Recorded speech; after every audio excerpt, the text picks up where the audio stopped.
South ఇండియాలోని అతి తక్కువ ధరలకి రత్నాలనందించే ఏకైక సంస్థ 6JVR. Welcome to Suman TV. నేను విజయ్. తెలుగు రాష్ట్రాల్లోనే కాదు, దేశంలోనే సంచలనం కలిగించినటువంటి పరువు హత్య కేసు ప్రణయ్ హత్య కేసు. సో ఈ కేసుకు సంబంధించి కోర్టు కూడా సంచలన తీర్పిచ్చింది. ఇందులో A2గా ఉన్న వ్యక్తికి ఉరిశిక్ష విధించడం, మిగిలినటువంటి 6గురికి కూడా యావజ్జీవ కారాగార శిక్ష విధించింది. దీని గురించి డిస్కస్ చేద్దాం. Famous family counsellor, senior journalist Priya Chaudhary గారు మనతో పాటు ఉన్నారు. మాట్లాడదాం. నమస్తే మేడం. చాలా రోజుల తర్వాత సుమన్ టీవీతో మళ్ళీ మీ ప్రయాణం స్టార్ట్ అవుతుందని కోరుకుంటున్నాం. సో దీని గురించి చెప్పండి. అప్పట్లో మీరు చాలా గట్టిగా మాట్లాడారు ఈ విషయం మీద, అటు యూత్ బిహేవియర్ మీద, అలాగే పేరెంట్స్ కల్చర్ మీద, పిల్లలకు నేర్పుతున్నటువంటి కల్చర్ మీద. సో ఈ తీర్పు మీద ఇప్పుడు మీరేమంటారు? ఈరోజు ఏం సంఘటన జరుగుతుందో నేను 5 years ముందే చెప్పాను. ఒకసారి కావాలంటే మన ప్రేక్షకులందరినీ ఆ ఎపిసోడ్ చూసుకోవచ్చు కూడా. యాక్చువల్గా ఏంటంటే సోషల్ ఇష్యూస్ మీద నేను స్పందించడం అప్పటి నుంచే స్టార్ట్ అయింది. అదే ఆ సంఘటన మాట్లాడడానికి కూడా కారణం ఏంటంటే, ఇప్పుడు మీరు అడిగారు ఈ తీర్పు మీద మీరు ఏమంటారు అని అంటే, ఒక విధంగా నిందితులకి శిక్ష పడింది అనే, న్యాయం జరిగింది అనేటటువంటి వాస్తవాన్ని అంగీకరిస్తూ, ఇంకొక వైపు అసలు ఇది ఎవరి కోసం జరిగింది, ఎవరు ఏం కోల్పోయారు, దీనివల్ల ఎవరు ఏం సాధించారు అనేటటువంటి పెద్ద ప్రశ్నార్థకం నేను ఇప్పుడు కాదు 5 years ముందే మాట్లాడాను. ఎందుకంటే ఈ రోజు ఏం జరుగుతుందో, ఎవరికి వాళ్ళు ఎలా పక్కకి వెళ్ళిపోతారో, ఎవరి జీవితాలు ఎంత ప్రాక్టికల్గా ఉంటాయి అనేది ఆ రోజే చెప్పా. కానీ ఆ రోజు ఉన్నటువంటి సిచ్యుయేషన్స్లో మీడియా పాత్రను కూడా మొట్టమొదటిసారి ప్రశ్నించింది నేనే యూట్యూబ్లో కూడా. ఆ రోజు ఎంత హైప్ ఇచ్చేశారు అని అంటే, ఎన్ని హత్యలు జరగడం లేదండి ప్రొద్దున్నే లెగిస్తే, కానీ కొన్ని మాత్రమే ఎందుకు జనాల్లో ఇంత పాపులర్ అవుతున్నాయంటే, ఆ హత్యలు ఆ నిమిషానికి రాజకీయ పరమైనటువంటి రంగు పులుముకున్నప్పుడో, లేకపోతే మీడియాకి ఏ విధమైనటువంటి వార్తలు లేనప్పుడో, అంటే మీడియాని నేను ఇక్కడ తప్పు పట్టడం లేదు, వ్యవహారం చెప్తున్నాను నేను. ఇలాంటి సందర్భాల్లో మాత్రమే ఇవి బయటికి వచ్చి ఒకటి అరా సంచలనం సృష్టిస్తున్నాయి. అలా అనుకుంటే ఈ హత్య జరిగిన తర్వాత ఎన్ని జరిగి ఉన్నాయి చెప్పండి. సంగారెడ్డి జిల్లాకి సంబంధించినటువంటి ఒక, ఇప్పుడు మనం ఇదే లవ్ స్టోరీ తర్వాత పేరెంట్స్ హత్య చేయించటమా అనేది జరిగింది. నిన్నగాక మొన్న నానమ్మ కళ్ళల్లో ఆనందం కోసం. మరి ఇవన్నీ ఎందుకు సంచలనం కాలేదు చెప్పండి? ఈ ఒక్కటే ఎందుకు సంచలనం అయ్యింది అని అంటే, ఆ రోజు అక్కడ ఉన్నటువంటి ఒక వర్గము దీన్ని సంచలనం చేసింది. ఏ వర్గం అంటారు? అది నేను ప్రస్తావించకూడదు కదా. ఓకే, అది నేను ప్రస్తావించకూడదు. ఒక వర్గం బలంగా దీన్ని ముందుకు తీసుకెళ్ళింది. ఇక్కడ ఎలా వచ్చిందంటే చివరికి నాకు నిజంగా బాధేస్తుంది. ఇక్కడ ఎప్పుడూ కూడా ఏ విషయమో, ఒక మనిషి చనిపోయాడు, మనిషికి విలువ ఇవ్వడం మానేసి కులాలకి తర్వాత మతాలకి తీసుకొచ్చి ఆ పరిస్థితులను అంటగడుతూ ఉంటారు. నేను ఇక్కడ ఒక మాట అడుగుతున్నాను, అంటే అందరికీ కోపం రావచ్చు, కాకపోతే యువతకు మాత్రం ఒక ప్రశ్న వేస్తున్నాను. నిజంగా ప్రణయ్ ఆ పిల్లవాడు చిన్న పిల్లవాడండి, అతనికి జీవితం తెలీదు. బాధ్యత లేకుండా కొన్ని నిర్ణయాలు తీసుకున్నప్పుడు పెద్దవాళ్ళు వారించాల్సినటువంటి అవసరం ఉంది. ఖచ్చితంగా వారించాలి. చాలామంది మాట్లాడారు, అప్పుడు మాట్లాడారు, ఇప్పుడు కూడా అవే గొంతుకలు మాట్లాడుతుంటే నాకు విచారకరం అనమాట. ఏంటి అనంటే, పరువు హత్య, ఇది కులం తక్కువ కులం కాబట్టి హత్య కాబడింది అనేసి మాట్లాడుతున్నారు. ఏమండి, నేను ఇక్కడ ఒకటే మాట మాట్లాడతాను. మనం నిత్యం మాట్లాడుకునేటటువంటిది ఏంటి, కులాలు ఉండకూడదు, కులాల అడ్డుగోడలు తొలగిపోవాలి అని అన్నప్పుడు, మరి ఈ కులం వ్యక్తి ఉన్నతమైనటువంటి ఆడపిల్లని చేసుకున్నప్పుడు మనం ఎంత స్వాగతించాలని మనం ఎంత కోరుకుంటామో, మరి పోరాటానికి వచ్చేటప్పటికి కులం ఎందుకు వస్తుంది? మనిషి కోసం కదా మనం పోరాడాలి, ఒక ప్రాణం కోసం కదా మనం పోరాడాలి. మరి ఇక్కడేమో కులం తక్కువ కాబట్టి అని ఆ కులాన్ని తక్కువ చేసి మాట్లాడుతున్నారు. నేను వాళ్ళకి ఫేవర్గానే మాట్లాడుతున్నా. స్వార్థం కోసము, స్వార్థపరులకు అవసరమైనప్పుడు ఈ కులాన్ని తక్కువ చేసేస్తారా చెప్పండి? ఇలా యువత ఆలోచిస్తూ, యువతలో ఏ విధమైనటువంటి ఫ్రస్ట్రేషన్కి వెళ్ళిపోతున్నారు అని అంటే, అరే ఒక ఉన్నతమైనటువంటి కుటుంబంలో అమ్మాయిని చేసుకున్నప్పుడు, అరే నువ్వు ప్రయోజకత్వాన్ని మనం అక్కడ చూడాలి తప్పితే కులాలని చూడరాదు. అలాగే పోరాడేటప్పుడు మాత్రము అక్కడ కులమో ప్రామాణికం కాదు, కులాల పేరుతో చంపేశారు, ఈ కులం ఏం తక్కువ అని మాట్లాడి మళ్ళీ ఇక్కడికి వచ్చేసరికి పోరాటం దగ్గరకు వచ్చేసరికి తక్కువ కులం కాబట్టి అని కులాన్ని పెట్టుకొని మనకి ఈ కోర్టు తీర్పు కూడా ఆ కులానికి సంబంధించినటువంటి సెషన్కి సంబంధించినటువంటి ఫాస్ట్ ట్రాక్ కోర్టు దాంట్లో నుంచి మనకి తీర్పు రావడం అనేది జరిగింది. ఇక్కడ నేను ఇంకొక ప్రశ్న కూడా వేస్తాను. ఇప్పుడు వీళ్ళు వచ్చేసరికి ఏదైతే మనం ఇప్పుడు తక్కువ కులం అని మనం మాట్లాడుకుంటున్నామో అతను క్రిస్టియన్ మతం తీసుకున్నారు, ఇది వాస్తవమా కాదా? ప్రణయ్ క్రిస్టియన్కి ఎస్సీ ఎస్టీ ఎట్లా అవుతుంది? నిన్నగాక మొన్న సుప్రీంకోర్టు తీర్పు ఇచ్చింది. మీరు రిజర్వేషన్ల కోసమో ఈ హిందూ ఎస్సీ ఎస్టీ చట్టం ప్రకారం, అమ్మ నేను ఇక్కడ ఎవరిని కించపరచటం లేదు, తక్కువ చేయడం లేదు, యువత మీరు మిమ్మల్ని స్వార్థంతో ఎలా ఉపయోగించుకుంటున్నారో నేను చెప్తున్నాను. ఇక్కడ ఏమవుతుంది, క్రిస్టియానిటీలోకి చేరేటప్పుడు మాత్రం మిమ్మల్ని వాళ్ళు తక్కువ చూపు చూస్తున్నారు, ఇటు వచ్చేయండి మీకు ఒక జీవితం ఇస్తాము అని చెప్పేసి అని మతం మార్పిళ్ళు చేస్తున్నారు. మరి న్యాయ పోరాటానికి వచ్చేటప్పటికి మళ్ళీ ఇక్కడికి వచ్చేసరికి హిందూ చట్టం ప్రకారం, హిందూ యాక్ట్ ప్రకారం ఎస్సీ ఎస్టీలోకి వచ్చారు. దీన్ని ఏ విధంగా తీసుకోవాలి? అంటే లోపం ఇక్కడ కనిపిస్తుందా లేదా చట్టంలో? ఈ చట్టంలో ఉన్నటువంటి లోపాలు, అలాగే కులాలు అనేటటువంటి దీంట్లో ఉన్నటువంటి ఈ వైషమ్యాలు ఏవైతే ఉన్నాయో పోరాడదామండి. చాలామంది నన్ను అడుగుతారు 33% రిజర్వేషన్ మహిళల కోసం పోరాడదామంటే నేను ఎప్పుడు వ్యతిరేకిస్తాను దాన్ని. వాళ్ళెవరో ఇచ్చేది ఏంటండి, 33% రిజర్వేషన్లో మనం వెళ్ళినా కూడా ఇంకొక మగాడే ఎవరిని నిలబెట్టాలనేది రూల్ చేస్తాడు. నువ్వు గెలువు, నీ సత్తా చూపించుకొని నువ్వు గెలువు, నిరంతరము నీదే. రిజర్వేషన్ ఏంటి, నువ్వు కావాల్సింది ఏంటి, నువ్వు గెలిచి నీ శక్తి చూపించుకోవాలి అనంటే నువ్వు పోరాడి గెలవాలి. కానీ రికమెండేషన్ తోటి పోయి అక్కడ కూర్చుంటే రికమెండేషన్లు రిజర్వేషన్లు అలాగే ఉండిపోతున్నాయి. ఈ రిజర్వేషన్ అనేటటువంటిది తొలగిన రోజున ఈ హత్యలు జరగవు. Underline this point. నేను యువతకు అది చెప్తున్నాను. నేను అంటే పూర్తిగా రిజర్వేషన్ తీసేయాలంటారా? ఆర్థికంగా వెనుకబడినటువంటి వాళ్ళకి మీరు రిజర్వేషన్లు పెట్టండి, అప్పుడు అందరూ సమానంగా ఉంటారు. ఎప్పుడైతే మీరు రిజర్వేషన్ అని అన్నారో ఈ ఉన్నత వర్గాలందరికీ కూడా వీళ్ళు తక్కువ అనేటటువంటి ఫీలింగ్ రాలేదా? ఎప్పుడైతే మీరు ఈ రిజర్వేషన్లు ఎత్తేస్తారో అప్పుడు నువ్వే తక్కువేంటి నేను తక్కువేంటి, నువ్వు ఎక్కువేంటి నేను తక్కువేంటి అని ఖచ్చితంగా వీళ్ళు అడిగేటటువంటి హక్కు సంపూర్ణంగా వీళ్ళకి వస్తుంది. ఇవాళ చాలా మందిని కూడా నిన్నటి నుంచి నేను చూస్తున్నాను, అందరిలోనూ ఇదే ప్రశ్న ఉంటుంది. ఈ 2 ప్రశ్నలే నేను పబ్లిక్లో ఉన్నవే నేను అడిగాను, నేను వేరే విషయం ఏమి అడగలేదు. ఏమండి, ఈయన క్రిస్టియన్ అయినప్పుడు ఎస్సీ ఎస్టీ కోర్టులో ఇది ఎలా నడిచింది, ఆ ప్రాతిపదిక మీద ఎలా వచ్చింది? మరి 1600 పేజీల ఛార్జ్ షీట్లో ఇది ప్రస్తావించలేదా? ఓకే. అలాగే ఈ రిజర్వేషన్ అనేటటువంటి కోట ఉండడం వల్లనే కదా వీళ్ళందరూ చాలా చిన్నవాళ్ళు అనే చిన్న చూపు చూడబడుతుంది. ఇక్కడ ఏమవుతుంది అనంటే ఎవరైనా సరేనండి, కులాలు వర్గీకరించబడినవి తప్ప కొట్టుకుని చావమని వర్గీకరించబడలేదు. సింపుల్ థింగ్ నేను చెప్తున్నాను, ఎవరి కులాన్ని వాళ్ళు, అంటే చాలామంది అడగచ్చు నువ్వు ఉన్నత కులంలో ఉన్నావు కాబట్టి మాట్లాడుతున్నావని. నా ఫ్రెండ్స్ అందరూ ఎవరో అసలు వీళ్ళకి ఎవరికైనా తెలుసా? నా ఫ్రెండ్స్లో ఎస్సీ ఎస్టీసే ఉన్నారు. నా కోసము నిజంగా చెప్తున్న ప్రాణం ఇస్తారు వాళ్ళు. I know that. మీకు ఇంకో విషయం, వాళ్ళు ఎవరు రిజర్వేషన్లో లేరు. నేను చెప్తా, వాళ్ళందరూ ఎడ్యుకేటెడ్ డిగ్రీ హోల్డర్స్. అంటే నా ఫ్రెండ్స్ ఉన్నారు, ఇప్పుడున్న పిల్లలు కూడా చాలామంది ఉన్నారు. అదేంట్రా మీరు రిజర్వేషన్లో మీరు జాబ్ కొట్టుకోవచ్చు కదా అంటే, ఏమక్క అలా అంటున్నావు, మేము మా ఆత్మధైర్యంతో ఆత్మశక్తితోటి మేము ఉంటాము, వాళ్ళు ఇచ్చేదేంటి మేము తీసుకునేదేంటి? వాళ్ళు చదువుకున్నటువంటి వాళ్ళు కూడా వాళ్ళ వృత్తులు చేసుకుంటూ ఎంత అద్భుతంగా ఉన్నారు అని అంటే వాళ్ళని చూస్తే నాకు గర్వం వస్తుంది. ఇది కదా భారతదేశం. మీకు అసలు కులం అనేటువంటి అభిమానం ఎక్కడా లేదంటారా? ఖచ్చితంగా ఉండాలి. లేదు అని మీరు అనకండి. ఎవరి కులాన్ని పుట్టినందుకు ఆ కులాన్ని వాళ్ళు గౌరవించే తీరాలి తప్ప భేదాలు ఉండద్దు అని మాట్లాడతా. ఇక్కడ ఏమవుతుంది, మీరు ఎంతన్నా మాట్లాడండి, ఏమన్నా మాట్లాడండి. చాలామంది నా దగ్గరికి వచ్చినప్పుడు కులాంతర వివాహాలు చేసుకున్నప్పుడు నా దగ్గరికి వచ్చినప్పుడు నేను వాళ్ళకి ఒకటే చెప్తాను, యూత్కి ఒకటే చెప్తాను, మేము ప్రేమించుకున్నామండి, మా పెద్దవాళ్ళు పెళ్లి చేయమంటున్నారండి, కాబట్టి వెళ్ళిపోయి పెళ్లి చేసుకున్నామండి, ఇప్పుడు మా ఇద్దరికి పడట్లేదండి. సింపుల్. లేదా భేదభావం లేదా అని అడుగుతున్నారు, దానికే వస్తున్నా. నేను ఎప్పుడో కూడా నేను అడిగిన ప్రశ్న ఏంటి అని అంటే, ఎందుకు వస్తున్నాయి అమ్మ అని అంటే, ఏమీ లేదండి, ఇప్పుడు వీళ్ళమ్మ వాళ్ళు ఈ కులం వేరు, ఇద్దరు కులాలు వేరు, అలాగే వాళ్ళ యొక్క సాంప్రదాయాలు వేరు. ఈ సాంప్రదాయాలు ఈ ఇంట్లో తెలియదు, ఈ ఇళ్ళ సాంప్రదాయాలు వాళ్ళ ఇంట్లో తెలియదు. తెలియకపోవడం వల్ల ఏమవుతుంది, మా దాంట్లో లేవు అని రెండో వాళ్ళు సింపుల్గా కొట్టేస్తారు. ఇంకొక వీళ్ళకి అహం, అరే నా తల్లిదండ్రి సాంప్రదాయాన్ని నువ్వు పాటించవా అని భార్య భర్తనంటది. భర్త వచ్చేసరికి మా ఇంట్లో ఉన్నటువంటి ఈ సాంప్రదాయాన్ని నువ్వు కోడలవై వచ్చావు కాబట్టి పాటించాల్సిందే అని అంటారు. ఇప్పుడు అర్థమైందా?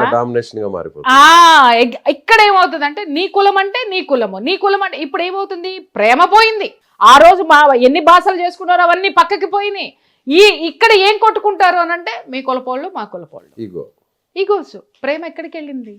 ప్రేమ కేవలము ఇద్దరు మనుషులు పెళ్లి చేసుకోవాలనుకునే అభిప్రాయానికి, పెళ్లి చేసుకున్న తర్వాత అద్భుతంగా కలిసి ఉంటామనేటటువంటి ఊహ వరకు మాత్రమే ప్రేమ ఉంటుందండి. ఇవాళ ఇదే కేసుకు ఇప్పుడు వస్తున్నా నేను. ఈ కేసు విషయంలో ఆ రోజు అసలు ఈ అమ్మాయి ఎవరైతే ఉన్నారో అమ్మాయికి నేనంటే చాలా కోపం. మరి అది అమృతకి నేనేం తప్పు మాట్లాడలేదు. నేను మాట్లాడిందే ఈరోజు జరుగుతుంది. ఆ రోజున అన్ని ఇంటర్వ్యూలు ఇవ్వద్దని కూడా నేను చెప్పాను. నా ఇంటర్వ్యూలు చూసుకోండి.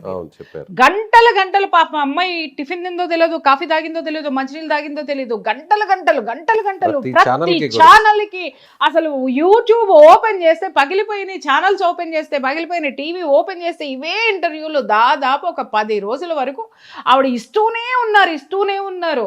అతనిచ్చిన షాల్ ఏదో ఉంది, స్కార్ఫ్ ఏదో, అది వేసుకొని ఇది నా ప్రేమకు చిహ్నం అని చెప్పేసి ఆ రోజు ఆవిడ అన్ని మాటలు ఉద్వేగంగా మాట్లాడారు ఆవిడ. మరి వాళ్ళ ఇంటర్వ్యూ లేదండి. ఈ మీడియా ఎందుకు వెళ్ళట్లేదండి? ఎందుకు ఈ ప్రశ్న వేస్తున్నానంటే, ఇంతకు ముందు కూడా మారుతిరావు చనిపోయినప్పుడు కూడా నేను ఇదే ప్రశ్న వేశాను మీడియాని. ఆ రోజు అమృతని మాత్రమే మీరు ఇంటర్వ్యూ చేశారు, వాళ్ళ వెర్షన్ మాత్రమే విన్నారు, మారుతిరావుని ఎందుకు ఇంటర్వ్యూ చేయలేదు అని అడిగినాను నేను ఆ రోజు. ఈ రోజు కూడా ఇప్పటికీ కూడా నేను అడుగుతున్నాను. ఇప్పుడు కూడా కాయిన్కి ఒకవైపు మాత్రమే మనం మాట్లాడుతున్నాము. ఇంత చంపుకునేటటువంటి సిచ్యుయేషన్కి అవతల వాళ్ళు ఏ కారణాలతో తీసుకొని వెళ్ళారు, చంపేంత స్థితికి వీళ్ళు ఎందుకు దిగజారారు, వీటి మీద విశ్లేషణ ఎక్కడైనా ఉందంటే రెండే మాట్లాడుతున్నారు. పరువు హత్యండి, తక్కువ కులం కాబట్టి అని. ఇక్కడ తక్కువ కులం అనేదే లేదండి.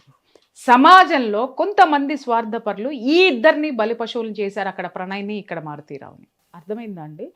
ఈ సమాజంలోనే మనం బ్రతుకుతున్నాం, ఈ స్థితిలోనే మనం ఉన్నాము. ఈరోజు మరి ఆ రోజు ఆ ప్రేమ, ఆ స్థితి, ఇది ఇక్కడ కొన్ని విషయాలు మనం కూలంకషంగా మాట్లాడుకోవాలి. ఆ రోజు ఆ అమ్మాయి తెలిసి తెలియని వయసు, అది టీనేజ్లో ఉన్నటువంటి వయసు. ఆ భావోద్వేగాలు ఎలా ఉంటాయో కూడా నేను చెప్తాను. ఆ రోజు ఆ అమ్మాయి ఏం మాట్లాడింది, ఒక ఆడ మగ కలిసి కాపురం చేస్తే పిల్లలు పుడతారండి, మా అమ్మ నాన్న అట్లాగే ఇది చేస్తే నేను పుట్టాను, ఇంకా బ్లంట్గా చెప్పాలంటే పుట్టాను అనేటటువంటి వాడకూడనటువంటి పదం ఆవిడ వాడింది. ఆ రోజే నేను అది ఖండించాను. ఈ రోజు మరి అదే అమృత అదే అమ్మతో కలిసి ఉందిగా. ఆ రోజు ప్రేమ లేదని మాట్లాడింది, మరి ఈ రోజు అమ్మతో వీడియోలు చేస్తుంది, అమ్మ వచ్చింది అని ప్రేమగా మాట్లాడుతుంది. అప్పుడే చెప్పా, తల్లిదండ్రులు రక్త సంబంధము ఇది ఎప్పటికీ నిలబడి ఉంటుంది అని చెప్పా. నేను చెప్పిన ప్రతి మాట ఈరోజు జరిగింది. ఇంకొక మాట కూడా, తీర్పు వచ్చిన రోజున లేదా రేపొద్దున కొంతకాలం జరిగిన తర్వాత అప్పుడు మళ్ళీ మాట్లాడదామండి అని కూడా అన్న. ఆ సందర్భం 5 ఏళ్ల తర్వాత వచ్చింది. నేను ఎక్కడికి వెళ్ళాలా, ప్రియా చౌదరి ఇదే మీడియాలో ఉంది, కానీ అమృత ఎక్కడ చెప్పండి. నిన్న పోస్ట్ చేశారు అమృత, ఇన్స్టాలో ఒక పోస్ట్ చేశారు, రెస్ట్ ఇన్ పీస్ అని చెప్పి డేట్ ని అక్కడ మెన్షన్ చేస్తూ అక్కడ ప్రణయ్ని ఉద్దేశించి ఇన్స్టాలో ఒక పోస్ట్ చేశారు. ఒక్క లైన్. ఆ రోజు నిమిషానికి ఒక ఇంటర్వ్యూ. ఎంతమంది పడిగాపులు కాశారు ఆ మిర్యాలగూడలో, ఆ ఇంటి చుట్టూతా. ఒక్కళ్ళకు కూడా అలుపు సొలుపు లేకుండా ఆ రోజు ఇంటర్వ్యూలు ఇచ్చారు. మరి ఆ గొంతుక ఈ రోజు ఏమైంది అని అడుగుతున్నాను. అంటే ఇక్కడ నేను ఆవిడని ఇన్సిస్ట్ చేయట్లేదు, అంటే శిక్ష పడింది కాబట్టి ప్రణయ్ ఆత్మకి శాంతి చేకూర్చింది. చూడండి, మనం చేసే పనులకి సమర్థించుకోవాలి అనుకుంటే చాలా చెప్పుకోవచ్చండి. మరి ఆ రోజు కూడా శిక్ష పడుతుంది అని ఒక మాటతోటి వేచి చూడొచ్చు కదా. అన్ని ఇంటర్వ్యూలు ఎందుకు జరిగినాయి? మరి ఈ రోజు కూడా వాయిస్ పైకి తేవచ్చు కదా. ఎందుకు అనంటే కొంతమంది అడిగే ప్రశ్నలకు అమ్మాయి దగ్గర సమాధానం లేకపోయి ఉండొచ్చు. అందుకోసమే ఆవిడ రాకపోయి ఉండొచ్చు. ఎందుకంటే ఆ రోజు అమ్మని తిట్టింది, నాన్నని తిట్టింది. మా అమ్మ నేను చచ్చిపోతే నా శవం ముందు డాన్స్ చేస్తానంది అని చెప్పేసానంది.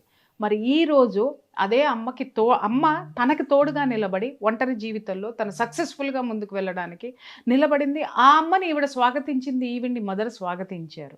ఆ రోజు ఉన్నటువంటి భావోద్వేగాలు, అలాగే మీడియాలో కొంతమంది మై డియర్ సోకాల్డ్ యూత్కి చెప్తున్నాను, కొన్ని ఛానల్స్ అయితే డిబేట్లు పెట్టేసిన యూత్లను పెట్టి ఏమని ఆ రోజు మాట్లాడారండి నిజంగా. ఓ పక్క పేరెంట్స్, ఓ పక్క వీళ్ళని కూర్చోబెడితే ఇప్పటికీ దాంట్లో ఉంటుంది.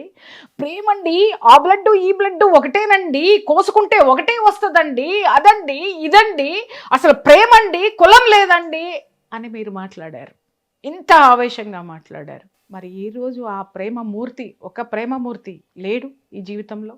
ఆ రోజు ఆవేశంతో మాట్లాడినటువంటి యువత ఈరోజు తల్లిదండ్రులు అనేవాళ్ళు విలన్లే అన్నారే, ఈరోజు అదే తల్లి ఆ అమ్మాయికి సపోర్ట్గా ఉంది. కానీ యువతల పోగొట్టుకున్నటువంటి ఇక్కడ ప్రణయ్ తల్లిదండ్రుల్ని మనం నిజంగా వాళ్ళు పోగొట్టుకున్న దాన్ని మనం తెచ్చి ఇవ్వలేమండి.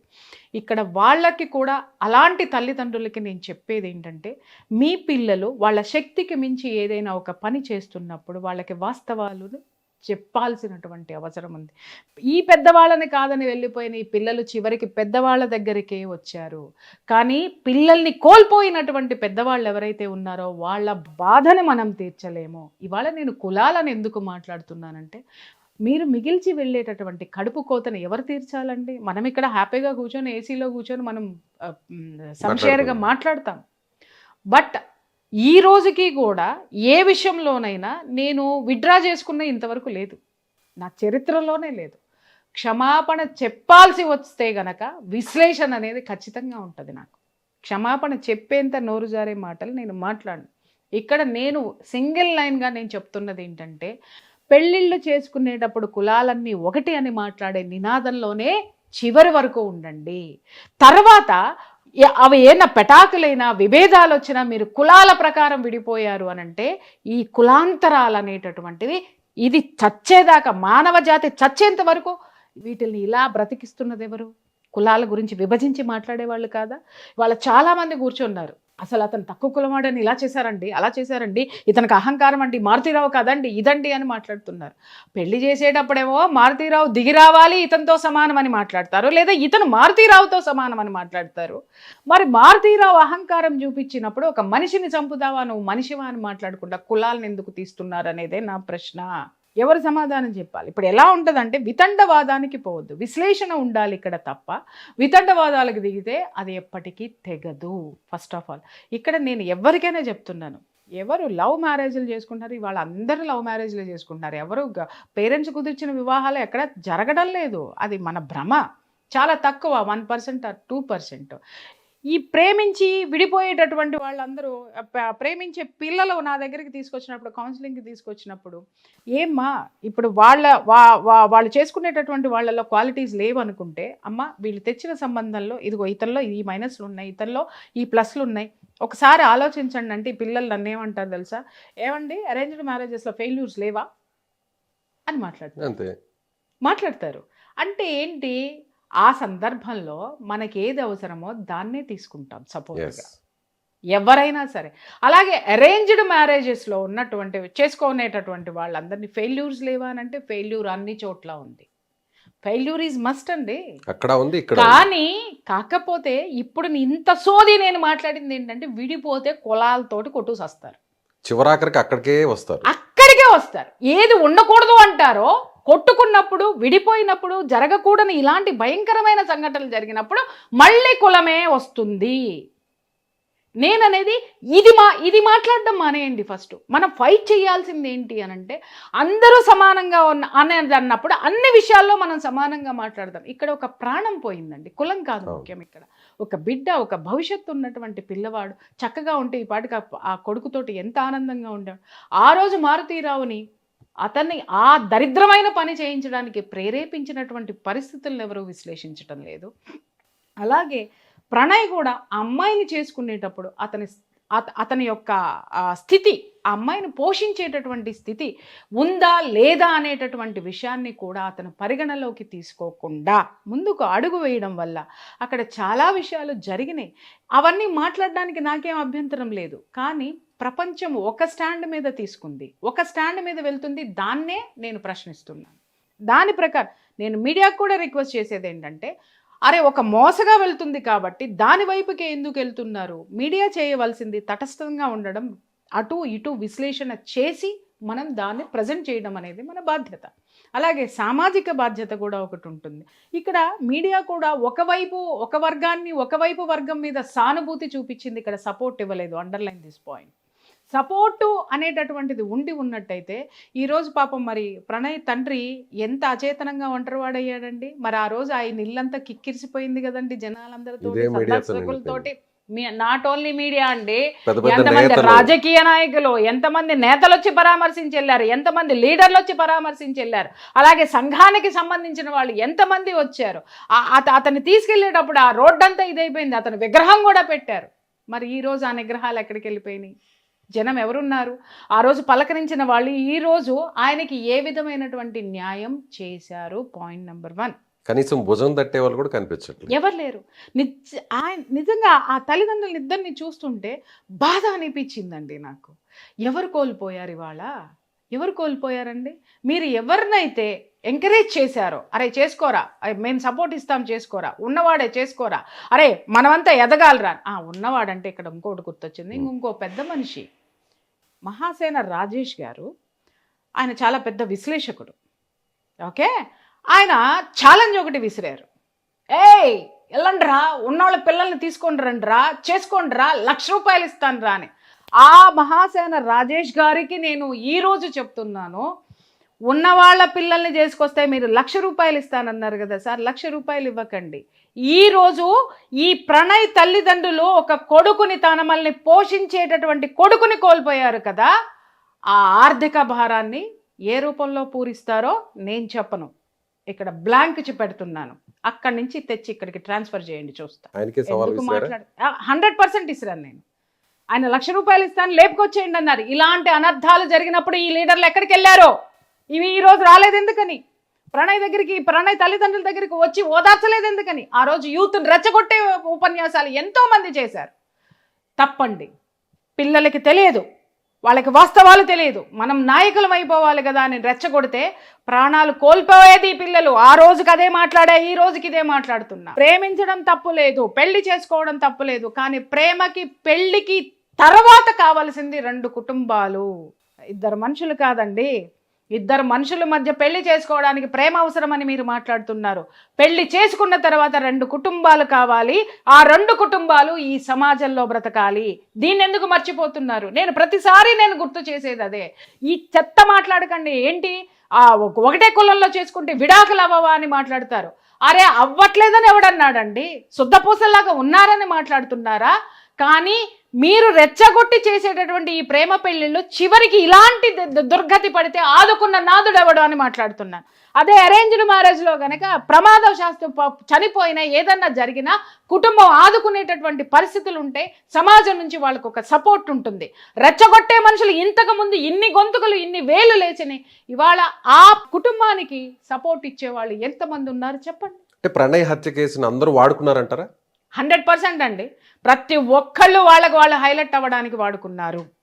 అందరు ప్రపంచమంతా ఒకవైపు సపోర్ట్ చేస్తే నేనొక్కదాన్ని పేరెంట్స్ వైపు, వాస్తవాల వైపు మాట్లాడాను. మరి ఆ రోజు అంత పెద్ద ప్రవాహంలో నేను నిలిచి నిలబడ్డాను. ఈ రోజు అదే మాట మీద నేనున్నా. ఆ రోజు నేనేం చెప్పానో ఈ రోజు అదే అమృత విషయంలో జరిగింది. ఆవిడ ఆ తల్లి దగ్గరికే వెళ్ళింది, సెక్యూరిటీ ఎక్కడుందో అక్కడికే వెళ్ళింది.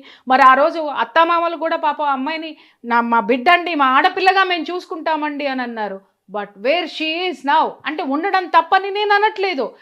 ఏ పక్షి ఆ గూటికే చేరుతుంది అనేటటువంటి వాస్తవాన్ని ఇక్కడ ప్రేమికులు గమనించండి. అలాగే రెచ్చగొట్టే వాళ్ళు, ఆ ప్రణయ్ స్నేహితులు కూడా చాలా బాధపడ్డారు. అప్పుడు ఏమండి మేము ఏమన్నా చేస్తామంటే మా మీద కేసులు పెడుతున్నారండి. నాన్న మీ అందరికీ నేను చెప్తున్నా, ప్రేమ పెళ్లి చేసేటప్పుడు మీరు సపోర్ట్ ఎంత ఇస్తున్నారో వాళ్ళ జీవితంలో నిలదొక్కుకోవడానికి మనం ఇవ్వలేము. ప్రేమ పెళ్ళిళ్ళకి సపోర్ట్లు ఇవ్వద్దా అని వక్రంగా మాట్లాడకండి.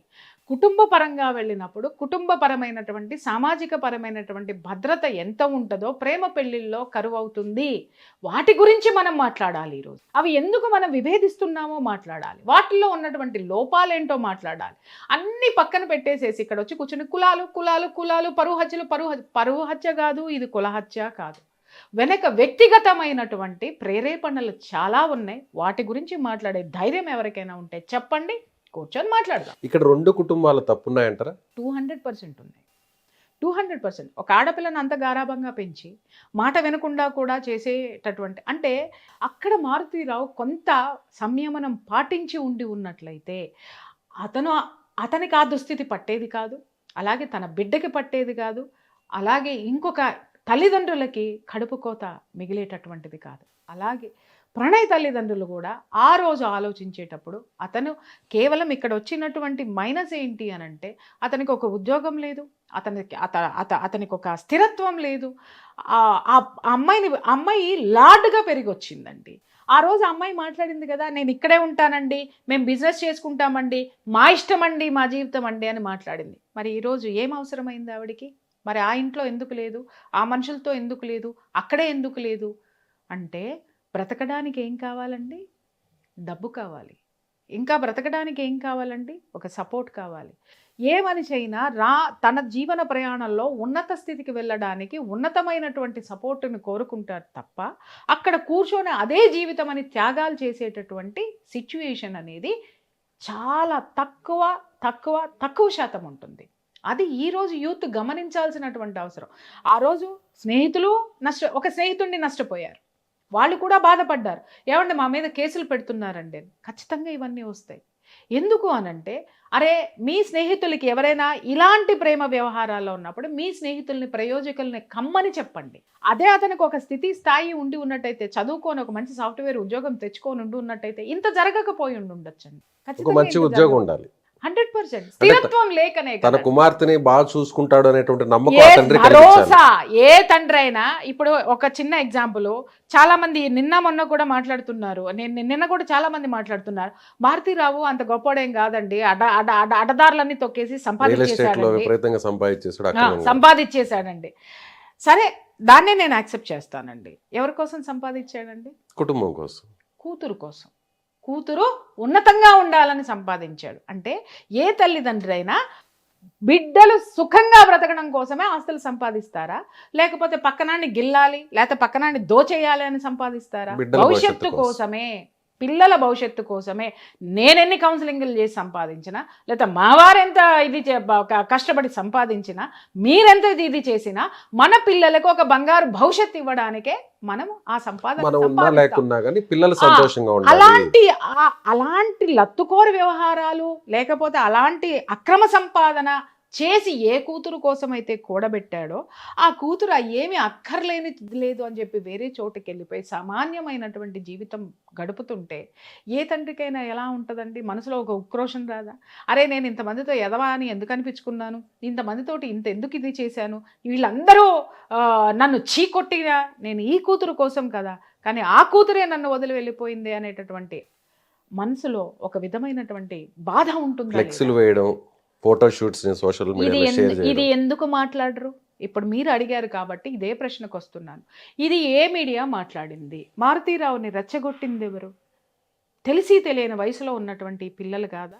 అతని ఇంటి ఎదురుగుండా లేదా ఊర్లో పోస్టర్లు వేసి ఆయన క్లియర్గా, నేను ఎందుకంటే అక్కడ మా సీనియర్ జర్నలిస్టులు కూడా ఉన్నారు, నేను వాళ్ళని పంపించాను. అక్కడ ఉన్నటువంటి మారుతీరావుకి సంబంధించినటువంటి వాళ్ళు కాకుండా మారుతీరావు వ్యతిరేకులను కూడా నేను అడిగితే కూడా మారుతీరావు ఆల్రెడీ వీళ్ళకి చెప్పడం జరిగింది, కొన్నాళ్ళు ఎక్కడికైనా వెళ్ళిపోండి మీరు, నేను కొంచెం స్థిరపడిన తర్వాత మనసు కొంచెం స్థిమితం కావాలి, మీరు వీళ్ళు మనసు స్థిరపడాలి. రెండోది ఏంటి అని అంటే నేను ఇక్కడ పరిస్థితులు ఏదో విధంగా చక్కబెట్టుకోవాలి, ఫ్యామిలీ కూల్ చేసుకోవాలి, సమాజంలో అతనికి రైవల్స్ ఉన్నారు వాళ్ళని కూల్ చేసుకోవాలి, ఇన్ని చేసుకోవాలి. మై డియర్ యూత్, మీరు పోయి తాళి కట్టేయడం ఒక్కటే మీ పని అయితే ఆ కట్టినటువంటి తాళిని నిలబెట్టడానికి ఇక్కడ పేరెంట్స్ ఎన్ని కష్టాలు పడాల్సి వస్తుందో, సమాజంలో మీకు ఎలాంటి స్టేజ్ ఇక్కడ ఇవ్వాల్సి వస్తుందో మీకు అర్థం కాదు. అయితే అతను ఏమన్నాడు, కొన్నాళ్ళు పోండి, ఈ గొడవలన్నీ నేను ఎట్టగొట్ట దిక్కుమాలని సర్దుకుంటాను, తర్వాత రండి అన్నా కూడా సోషల్ మీడియాలో పోస్టులు పెట్టి కొంతమంది నాకు చెప్పారు ఏంటంటే ఇతను అర్ధరాత్రుల్లో అపరాత్రుల్లో తర్వాత ఇంకొకటి వెళ్ళిపోయి సోషల్ మీడియాలో ఇది మా మామగాడి ఆస్తిరా, రేపొద్దున నేనే వారసుణ్ణి, అలాగే ఫ్రెండ్స్ అందరూ కూడా రెచ్చగొట్టేటటువంటి వీడియోలు పెట్టడం వల్ల అతనిలో మీరే చెప్తున్నారు అతను దుర్మార్గుడు, అక్రమ సంపాదన చేశాడు అని. మరి అటువంటి వాడిని రెచ్చగొడితే ఏం జరుగుతుంది ఒక్కసారి చెప్పండి. మరి ఇవి కూడా మనం పిల్లల పట్ల ఏం చేయకూడదు అనేటటువంటి విషయాల పట్ల మనం మాట్లాడాల్సినటువంటి అవసరం ఉంది. ప్రణయ్ తల్లిదండ్రులు ఇవన్నీ చెప్పొచ్చు కదా, అంటే అడ్డాల నాడు బిడ్డలు కానీ గడ్డాల నాడు బిడ్డలు కాదు కదండి. వాళ్ళదే తప్పంటారా? ఎవరిది? ప్రణయ్ వాళ్ళ పేరెంట్స్ నేను వాళ్ళకి చెప్తున్నాను, వాళ్ళు అడ్డాల నాడు బిడ్డలు కానీ గడ్డాల నాడు కాదు. వాళ్ళు ఏం చేయలేదు. ఎదిగిన తర్వాత వాళ్ళు చెబితే ఆగుతారా అండి పిల్లలు? మీరు వద్దురా వాళ్ళు గొప్పవాళ్ళని చెప్పినా వాళ్ళు ఆగరు. ఎవరికైనా కడుపు తీపి అనేది ఒకటి ఉంటుంది. ఆ కడుపు తీపే మారుతీరావుని ప్రణయ్ని చంపించడానికి ఉసిగొలిపితే అదే కడుపు తీపి ప్రణయ్ వాళ్ళ తల్లిదండ్రుల్ని అతను తీసుకున్నటువంటి నిర్ణయాన్ని సమర్థించడానికి ఉపయోగపడింది. ఇక్కడ మారాల్సింది, తెలుసుకోవాల్సింది పిల్లలు, ఎడ్యుకేట్ అవ్వాల్సింది పిల్లలు. అలాగే ఆ పిల్లల్ని కూడా జాగ్రత్తగా ఎలా చెయ్యాలి, ఏ విధంగా వాళ్ళని కంట్రోల్లో పెట్టాలని ఇంకొకసారి పెద్దలందరూ కూడా ఆలోచించుకోవాల్సినటువంటి అవసరం ఉన్నది. ఈ సంఘటన వల్ల ఎవరు ఎన్ని పోగొట్టుకున్నారు చెప్పండి, ఎన్ని జీవితాలు వాళ్ళ జైలు పాలైనవి చెప్పండి. దాదాపు 8 కుటుంబాలు రోడ్డు మీద పడినాయి. ఎవరి నిర్ణయం అండి ఇది? ఎవరికి సంబంధం అండి ఇది?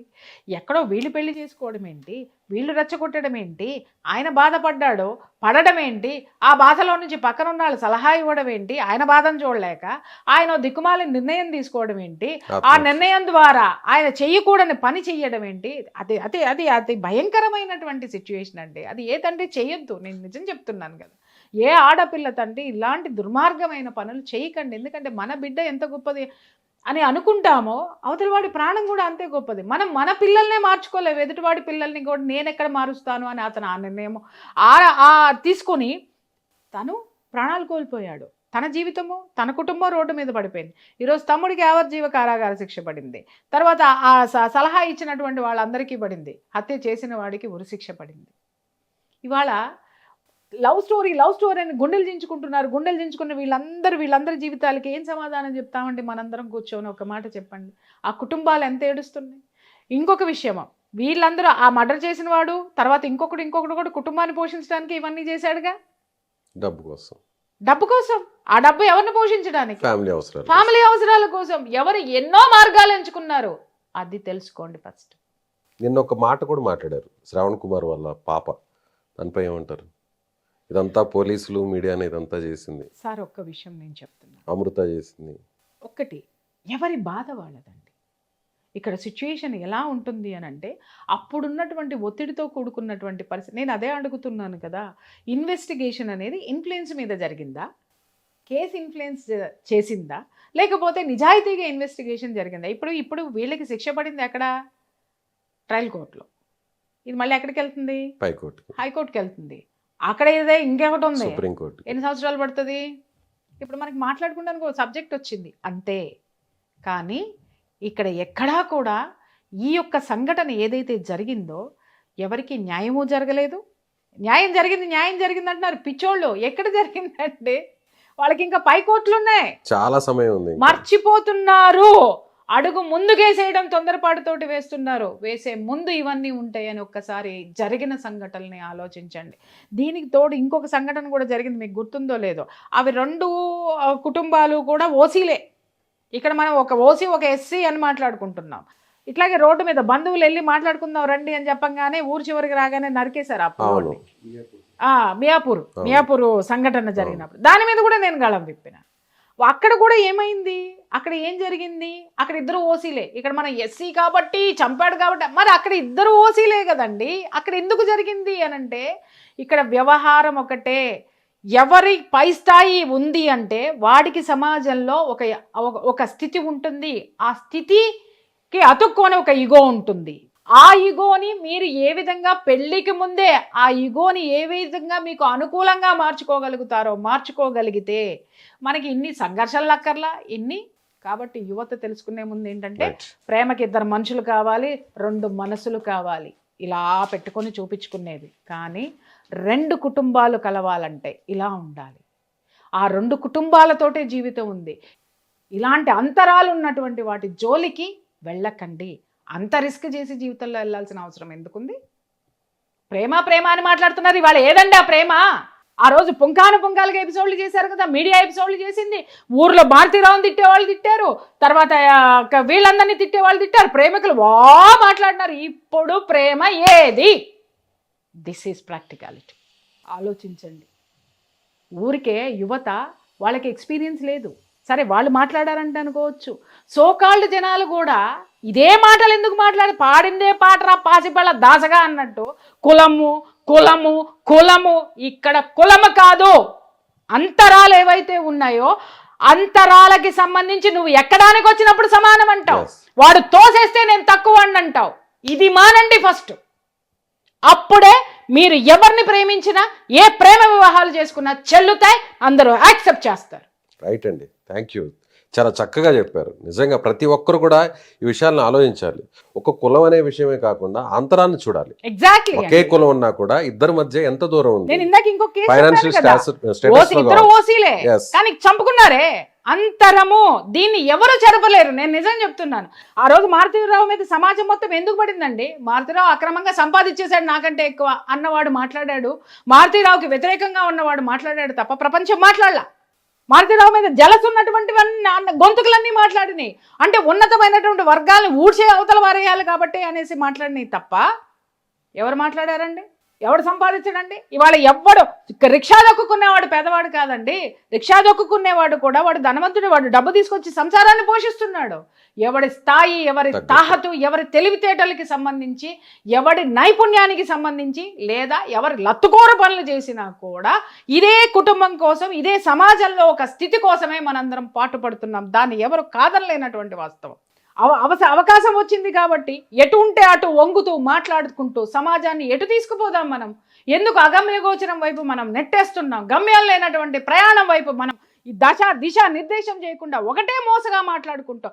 ఎన్నాళ్ళు ఈ కులాల గురించి మాట్లాడుకుందాం, ఎన్నాళ్ళు ఈ వర్గ విభేదాల గురించి మాట్లాడుకుంటున్నాం? స్థితిగతుల్ని ఒక్కసారి పరిశీలించండి. ఆ స్థితిగతులే మన గతిని మారుస్తున్నాయి, అదో గతికి తీసుకెళ్తున్నాయి. అది ఆలోచించాల్సినటువంటి అవసరం ఈ రోజు ఈ సమాజానికి చాలా ఉంది. Right madam, thank you so much. చాలా విషయాలని చెప్పారు. సో ప్రియా చౌదరి గారు చెప్పినటువంటి విశ్లేషణపై మీ అభిప్రాయం ఏంటి? ఖచ్చితంగా కామెంట్ చేయండి.